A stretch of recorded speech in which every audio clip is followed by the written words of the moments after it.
I'm Crisia Kip from Genially. I'm in this episode with a very, very amazing person, Rance Greene. I have been contacting him since I believe last year. So I'm very excited about this interview today. Rance, welcome to Coffee with Genially. How are you?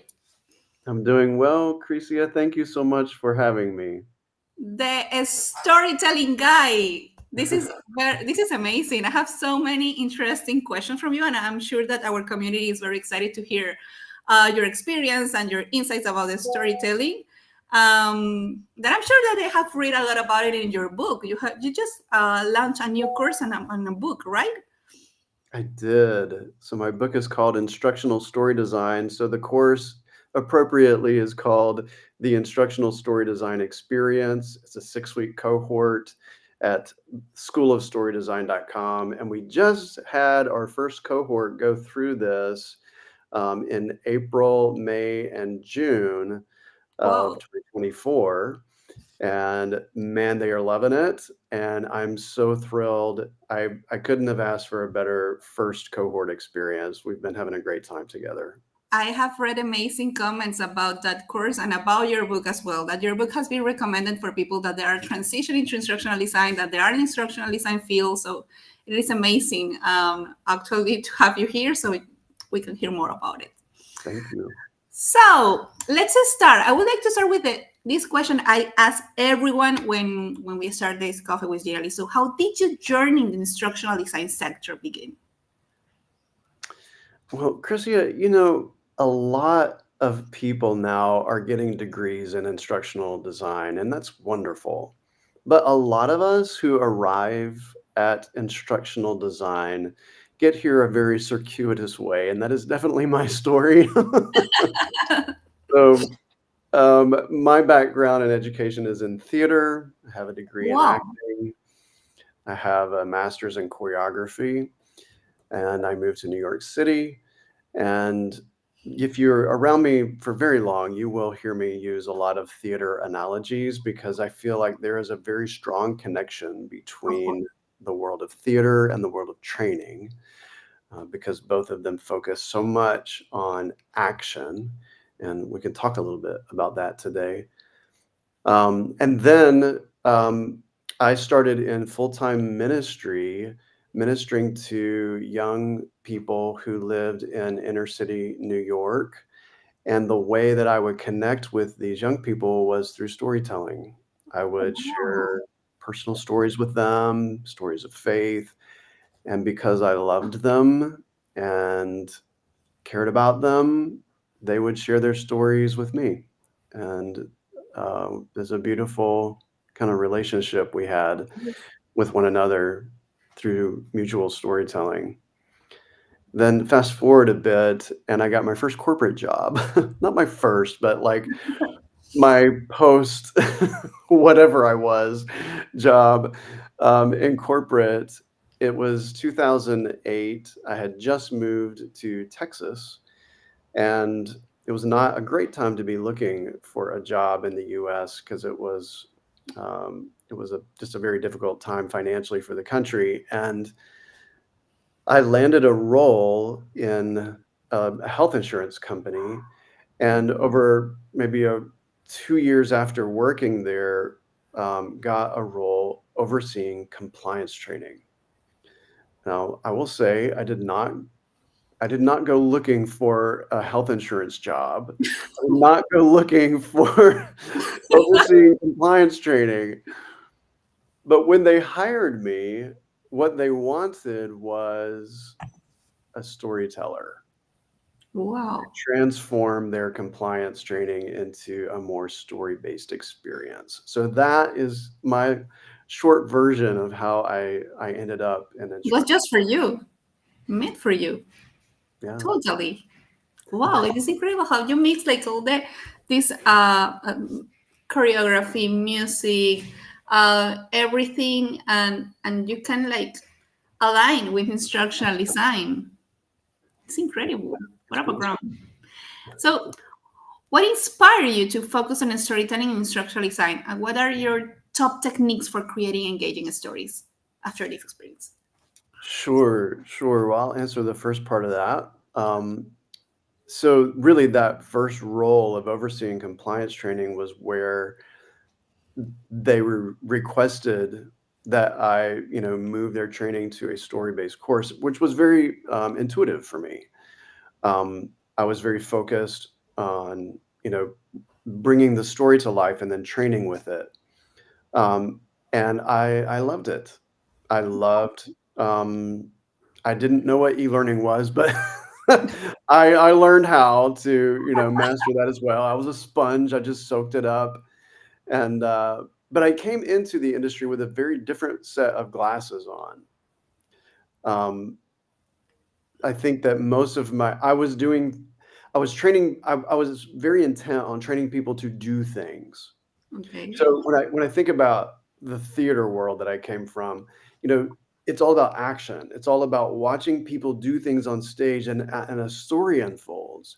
I'm relating to these characters and I am feeling the conflict on the stage. That same sense, I just push that over into training and I wanted to train people how to do things, not just know things, but do them, train them, give them new skills. And of course, I felt like one of the best ways to do that was through storytelling. Of course. Because when we watch a story unfold, we're engaged with those characters. We're watching them do things. And so I became for my stakeholders and my subject matter experts their biggest advocate and probably their biggest pain in the neck because I insisted that we train people on skills. Um, Wow. and in compliance, there's a lot of, be aware of our policy, understand, the dangers of social engineering. There's a lot of very high level concepts that compliance stakeholders want to get across. But when you talk about performance, like, okay, what do you want them to do? It's very hard for them to articulate that. So I became a consultant to them. I earned their trust. I helped them um, to dig down until we found some observable actions that people could actually do as a result of training. So out of that was birthed a technique. This is the second part of your question. So the technique that I use is called instructional story design. I wasn't calling it that back then, but I noticed that a lot of my peers at work and also in the industry at large were producing training that was a lot of telling. Tell, and then test on what I just told you. And I was creating stories and then developing activities that help people unearth what's going on in that story. Why am I feeling so unsettled, as a result of that story? And giving them practice um, performing, doing the things that training is supposed to train them how to do. So for me, it was very kind of intuitive to go that route. And I was a little unaware, I suppose, of how others were doing it. And so when I started sharing my work with others, they were like, It's a this, very unique. It's this is very unique. unique. Yeah, Unique. this is unique. And I didn't perceive it as unique. I just thought it was, just the best way to do things. And You so, mentioned this in your book, right? yeah, Yeah. yeah. So when I, when I started sharing what I did, people were like, "Yeah, how do you do that? How do you train with a story?" And I was like, you write the story, you train with it. And they're like, "Yeah, we don't know how to do that." So that's the book was birthed, the workshops were birthed, this course was birthed to give instructional designers a very kind of humanized way of Yeah. approaching every step of the process of instructional design, from the very first interview with the stakeholder all the way through to producing a final product and sharing the data with stakeholders at the end. It actually helps you to connect with a topic, like even if it's complex. And I mean, incorporate like you want to train your employees on some terms or steps are very complex, you like Yeah. let them connect with it. Now, it has the power to inspire and motivate. Yes, it does. The stories have that power, don't they? Wonderful. What are some key elements of compelling a story that can be used in training? Um, so, Chrissia, can I ask you something?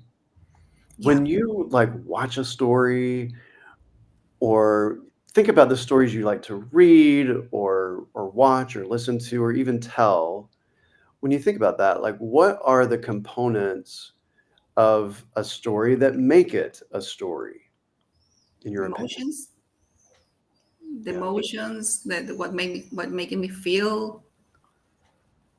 Yeah, the power of connection that I have when I'm reading it. that's right. Yeah. So there's an emotional spark that happens. What are some of those things that make that emotion spark within the story for you? Whoa. Um, yeah, I believe that the connection that I have with what I'm reading. Yeah. Yeah, absolutely. And so the within that story, you're right. It's like that connection that we have. We're connecting with something very specific, and it's the characters. Yeah, It's the the one. characters. It's the relatable characters. And when those characters are in conflict, um, something wonderful happens. So I would say the Wow. two key elements of a compelling story are relatable characters and strong conflict. Relatable because we want our audience to, have some empathy for the Of characters, course. and strong conflict because we want to remember that conflict is needed for the Yeah. story to work. And And you so feel it. That's true. and so when you have relatable characters in strong conflict, think about what happens to you, that emotion that you feel. Think about that emotion that you feel when you're watching your story and relatable characters are in strong conflict. What how would you describe that emotion? You become more attached. Yes, You become more attached, and then you look the way out, and how you can like what would you do differently, or what. Yeah, you start like getting more involved with the story. that's right. That's right. You're kind of like solving things for the characters, thinking, how are they going to get out of this? So excellent. So I call that a desire for resolution, a desire for resolution. So when you put relatable characters into strong conflict, it creates a desire for resolution. And I have a um, little graphic here. So here you have at the top, you have your story. This is your story for training. Okay. And down here is the action that you want people to take as a result of training. And Wow. so these two story elements are relatable characters and strong conflict. That's the components of the story that must be present in a story for training. Relatable characters and strong conflict. And when you put those two things together, it creates what we just talked about, that desire Desire for for resolution. resolution. Yeah. I won't forget that. And once you're there, it's like that's where you want your learners to be. And that's really where they want to be. That's why we keep watching a story. And so then they are open and ready to receive, because there's still this gap here. There's still this gap, but it is filled then with instruction.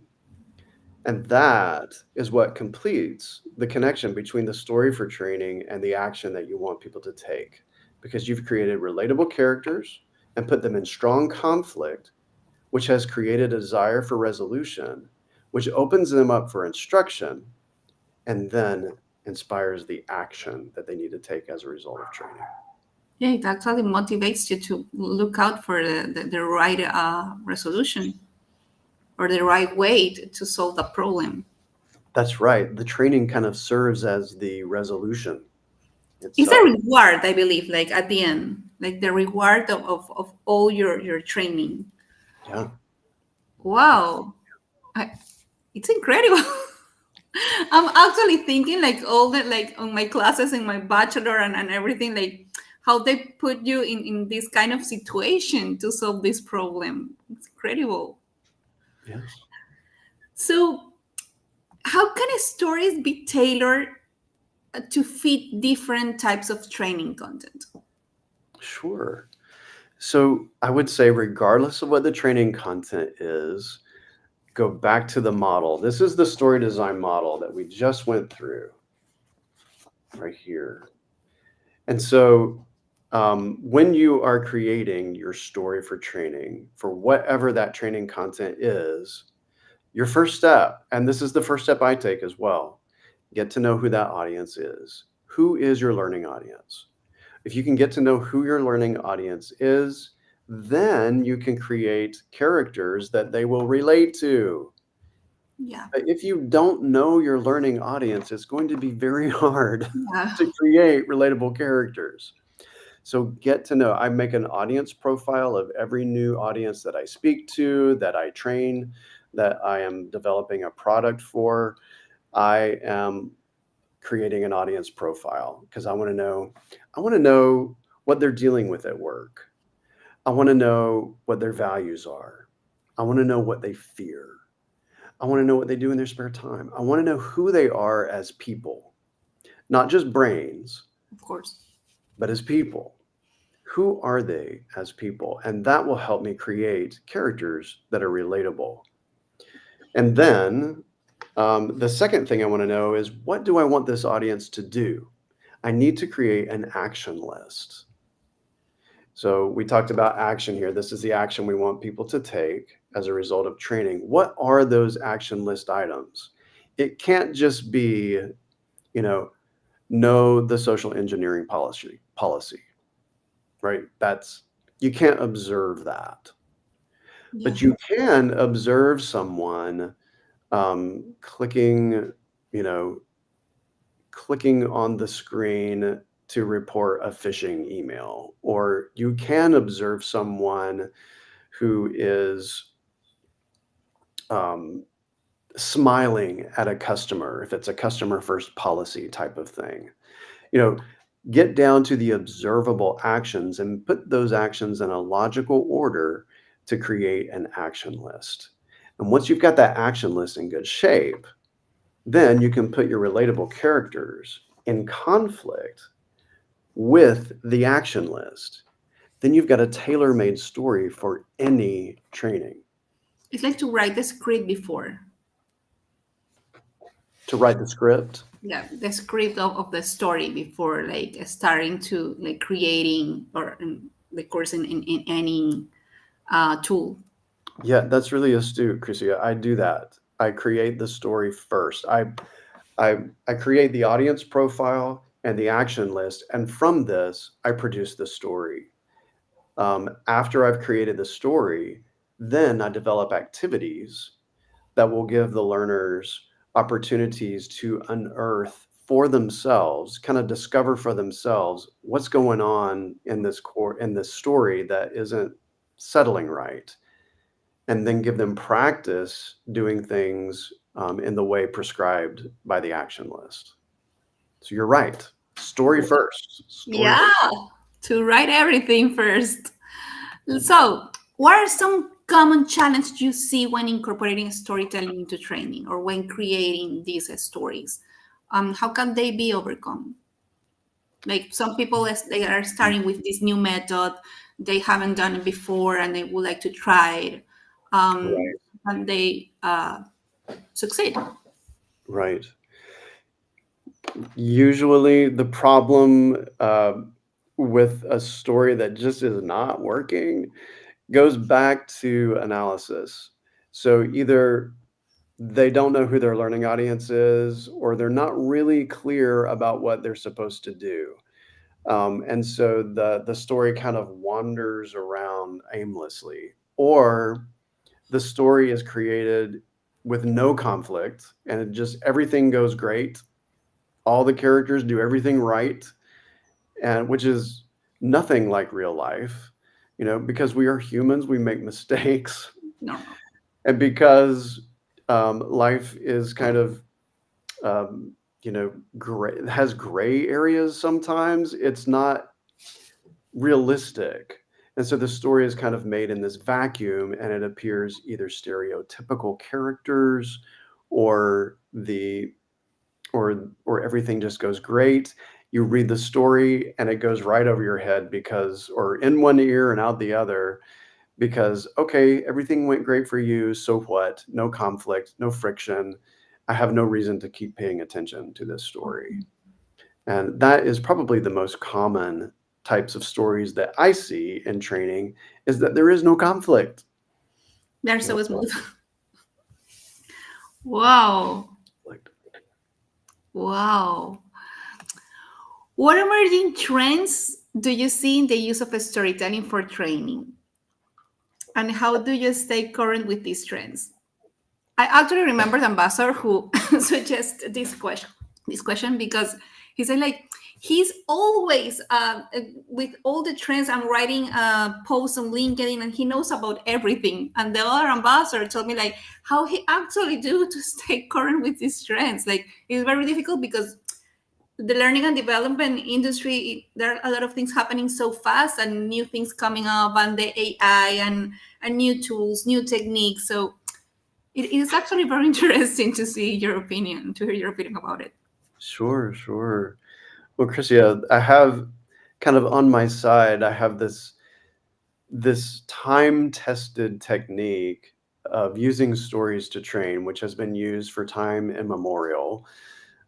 So it's never going to go out of style to train with stories. The way you come about to create that story may change. And I can't believe I'm even saying this, but artificial intelligence tools can help with that. In fact, I have been experimenting with some artificial intelligence tools to create stories, and I was actually pleasantly pleased that when I put in, when I used the method of instructional story design and put in, appropriate prompts, it actually spit out some dialogue that wasn't bad. It was a very good starting point for a story. So we and my designers are exploring ways to help students at the School of Story Design to um, get them up on their storytelling feet a little faster um, by putting appropriate prompts into an AI tool to generate maybe a first draft of a story, and even tweak it a little bit as they use that tool. So I would say stay in touch, keep an eye out, follow the school, follow me on LinkedIn if you want to like stay in touch with how stories can be ethically and effectively created. There's a lot of bold claims that you can just punch something in and something excellent will come out, but you will always have the need for an expert Yeah, who knows what is spit out is actually good. And so it's important that you do educate yourself if you are going to be an instructional story designer, that you know what a good story for training looks like. And totally. then yeah, use the tools to help get you there a little quicker. Yeah, that's true. Test it and see what works best for you on your work. Amazing.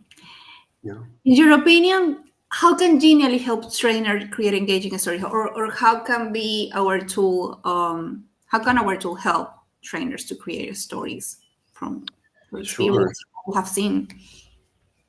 Well, first, I would say use instructional story design if you're creating stories in Genially. That will get you up. That will help you write the story and get you up on your feet quickly to write a compelling story for training. Secondly, when you come into Genially, you might have the same experience that I had. When I first came into Genially, I thought, my goodness, you can do anything in here. It's like this blank, limitless canvas.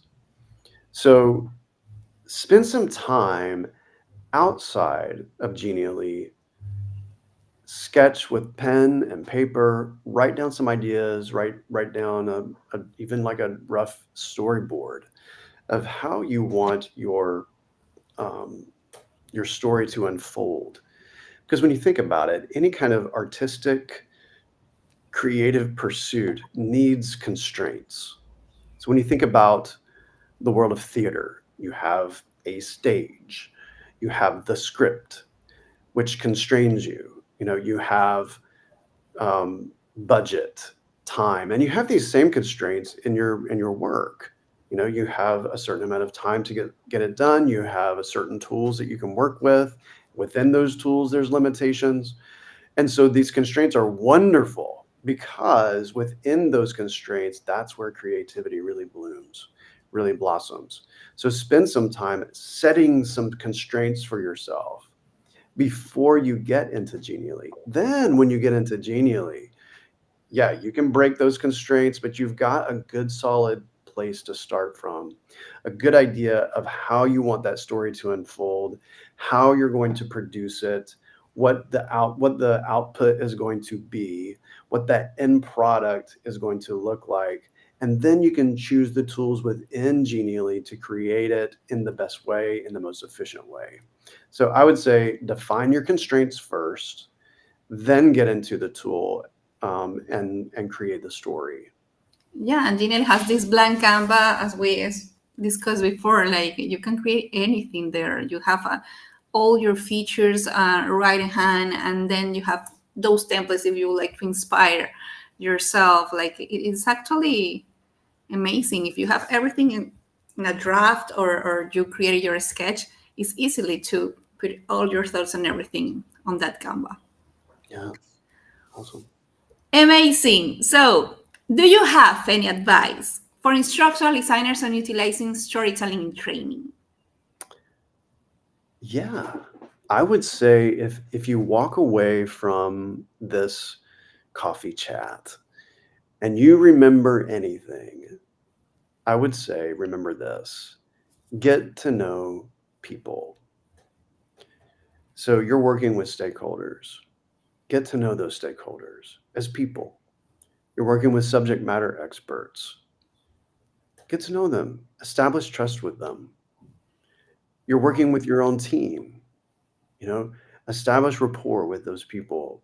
Become a team that is committed to humanizing the learning process, and get to know your learners.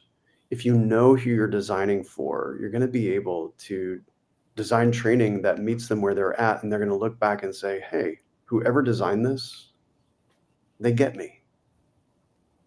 Wow, that was amazing advice. It's actually right, because that's the way that you can create relatable characters. Yes. That's true. I won't forget that. So, last question. You know that like since the past 4 episodes, we started to suggest, like, ask the guest to suggest a question for our next guest. So our amazing ambassador Moash wants, Mo. how do you do to stay so calm and be so calm every time? What's your magic recipe? That he's always so calm. I want to know how he can do it. Oh, that is funny. I think probably it's when I go to conferences and I hear, or I go online and I hear people who have like more energy in their little pinky than I have in my whole body. You know, I feel a little tinge of like envy because I'm like, oh my gosh, I wish I had that kind of, pizzazz and I could just like wow people. And so I don't have that. And I think I've just embraced that and been able to just enjoy the moment. So I guess I would say, like, I'm just enjoying being with Chrissia right now. I'm enjoying her questions. I'm enjoying our time together. And so just staying in the moment for me is just kind of a way of, I guess, it's calming.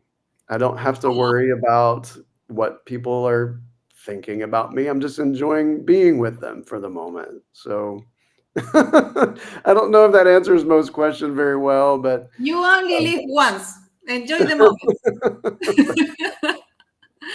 Yeah, he told me, he go, what would you like to ask next, Rance Greene? And he say, actually, I don't know how he does it. He always looks so calm. I want to be like calm. oh, that's sweet. But that's amazing. He will watch it.